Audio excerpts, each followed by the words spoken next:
So I've been reading this book um, by Jim Moon, Iron, the Most Toxic Metal.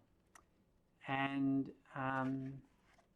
with iron, there's good news and bad news. The bad news is that iron causes so many problems in our bodies, and it's impossible to avoid consuming iron. And for men and postmenopausal women, it's impossible.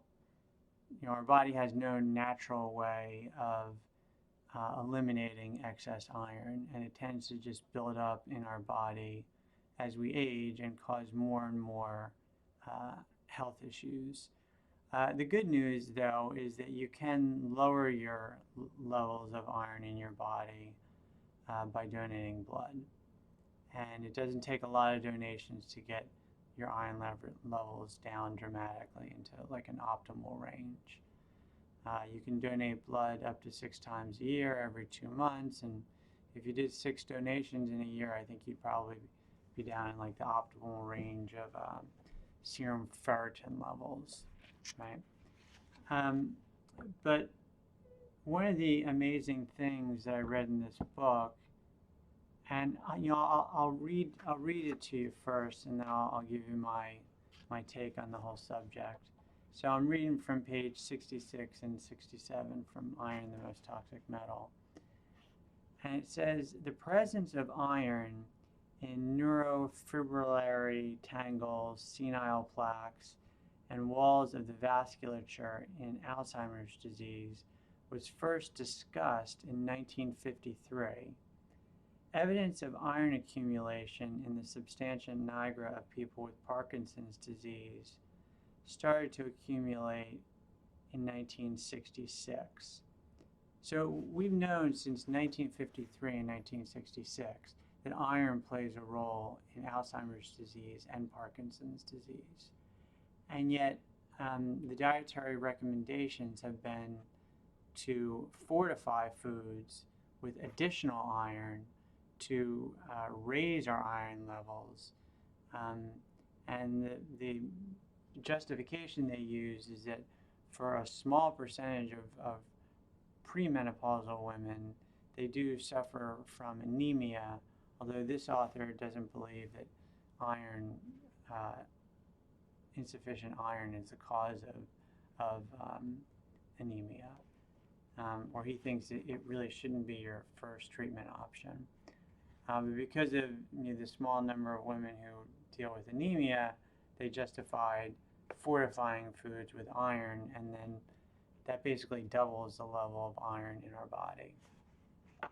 And the author goes on in page 67 to say this: brain and neurotissue iron accumulation is now recognized as a cardinal feature of most, if not all, neurodegenerative diseases.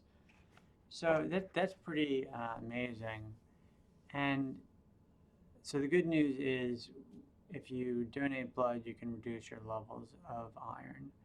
If you don't donate blood, if you're a man or postmenopausal women, you're going to be dealing with excess iron, and you're going to be at greater risk of things like Alzheimer's and Parkinson's, and according to this author, basically every neurodegenerative disease, which includes multiple sclerosis and a bunch of other ones. So I guess maybe my issue is these things have been known regarding Alzheimer's and Parkinson's since the 1950s and 60s, and yet there's so little discussion about it. And scientists have known for a long time the problems that iron causes in our bodies.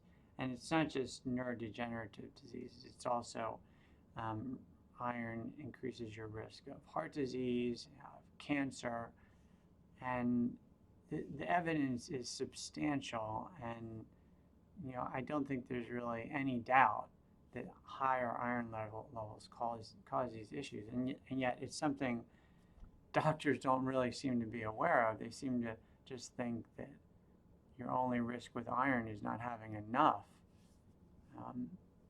So it makes me very cautious about how I interact with a healthcare system that doesn't really know this. I mean, this is basic science, and it has a profound impact on people's lives, and yet it seems to be a complete mystery.